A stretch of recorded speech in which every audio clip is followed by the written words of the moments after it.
میرے دوستو، انسان کو کل عقل بھی مل جائے تو پھر بھی اللہ کی حکمت کا وہ احاطہ نہیں کر سکتا۔ رب کریم کو زیادہ پتہ ہے کہ ہمارے لیے کون سی چیز بہتر ہے اور کون سی چیز ہمارے لیے نقصان کا باعث ہے۔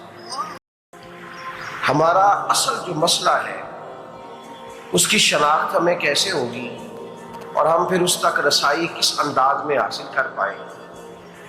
ہم ہمیشہ اپنی آمدن بڑھانے کے چکر میں رہتے ہیں، ایک کام اور شروع کر لیں، پارٹ ٹائم جاب شروع کر لیں، کوئی سائیڈ بزنس اس کا آغاز کر لیں۔ ہماری جو دوڑ لگی ہوئی ہے وہ لگی ہے کام بڑھانے، آمدن بڑھانے۔ حالانکہ اسلام ہمیں یہ کہتا ہے کہ تو آمدن بڑھانے کے چکر میں نہ پڑ، اصل بات یہ ہے کہ تو اپنے خرچے کنٹرول کر۔